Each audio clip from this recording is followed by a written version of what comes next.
Hi guys, today I'm going to talk about 5 things that you did to go back to your old ways. Did you set a goal and you were doing so good for like 2 weeks and then you backslid and went back the other direction? Maybe you set a goal to stop drinking, or you wouldn't date a certain person anymore, or you wouldn't hang out with a certain group of friends, whatever it may be. You were doing good and now you're back to your old ways. So first I want to say that you're not completely back to your old ways, because the fact that you're even watching this video instead of just numbing the pain, you're exploring why you went back, which shows that you've grown. So be proud of that. You have grown. So you haven't went all the way back. So you're going to pick it back up where you left off. But I'm going to tell you 5 things that you did that caused you to go back to your old ways and how you can prevent that from happening again.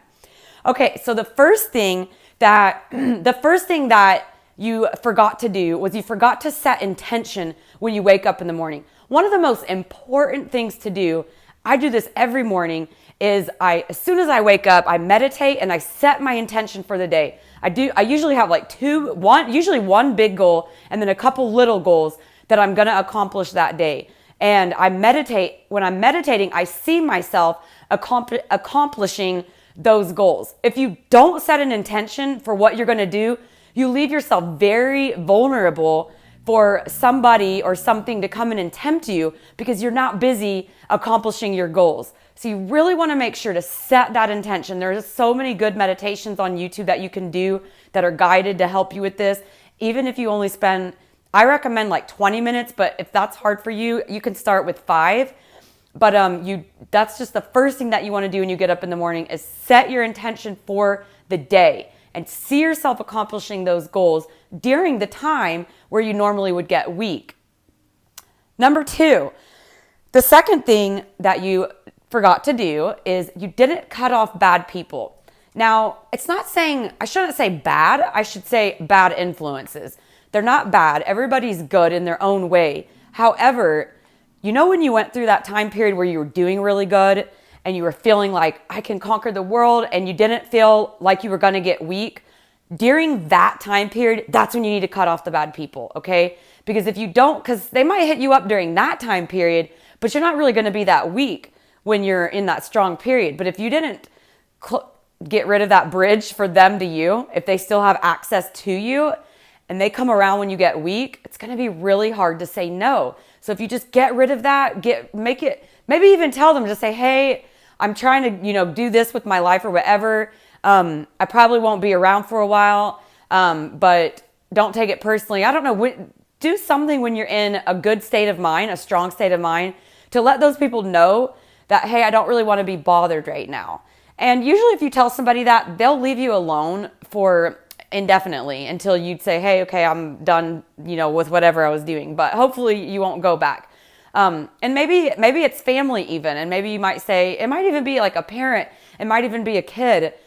So if it's something like that, if it's somebody that you have to be around and you don't have a choice, but you can't cut them off, then you might want to, you might even just start working on some boundaries, and you can still check out without cutting somebody off, like by putting on headphones. I'm a huge advocate for this. Headphones really can do miracles, and if you can at least get into a room and have headphones on, you can usually avoid that. But I would say try to get out of the house or get away from whatever it is that's triggering you. Number 3, you didn't replace your good behavior. You didn't replace your bad behavior with a good behavior. So this sort of goes along with setting your intention. So your intention is like what you plan to do for the day, but you got to replace that bad behavior. Okay, here's an example. So I used to drink beer every single night in the evening. Like, even if it was just like 3 or 4 beers, which still is a lot to do every single day, I did that every single day. So what I've done is I've replaced that with making a YouTube video every time during that time. I really enjoy doing these videos. It holds me accountable. I've committed to making one every single day, even if I'm not talking about anything. Sometimes I don't plan them at all, but I still record because I'm holding myself accountable. So I found something that's easy that I enjoy doing that could potentially even maybe turn into something bigger that keeps me from being distracted about going and drinking with old friends. So replace the bad behavior with a good behavior. Number 4, you're not practicing self-love. All right, I get it. You feel bad because you screwed up, but forgive yourself. Like I said, you've already grown because you're here watching this video. So you're looking at the right things. You're looking up the right information.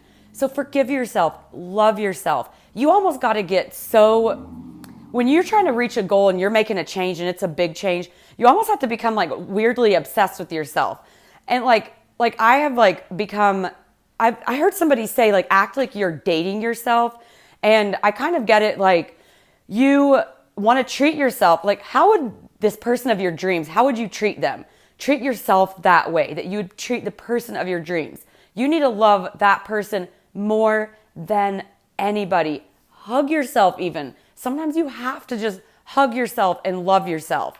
And that starts with like affirmations. So maybe when you're doing your morning meditation, I recommend doing a morning meditation and an evening meditation. Sometimes I do a couple during the day.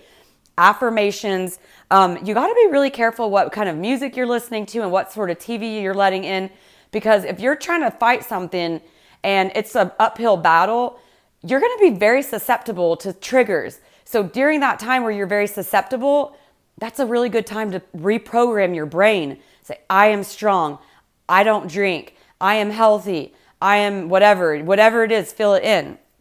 Okay, so the fifth thing that you didn't do that made you weak, you're not weak. Sorry, I shouldn't say it like that. The fifth thing that you did that made you slip, that's better. The fifth thing that you did that made you slip was, and I'm speaking from experience, you guys, so yeah, was that you're worrying too much what other people are thinking about you. So this kind of goes with number 4, because you're not practicing self-love. So if you're worrying what other people are thinking about, you're actually putting their happiness above your own. When you do that, you're very susceptible to peer pressure, big time, because your friends say, oh, please, but I really want to. Oh, come on, we'll just have one beer. Come on, we'll just spend the night one night or whatever it is. And then next thing you know, you're all in and like, how did I get like this again? So learn to say no. And who cares if they're mad at you, okay? Who cares?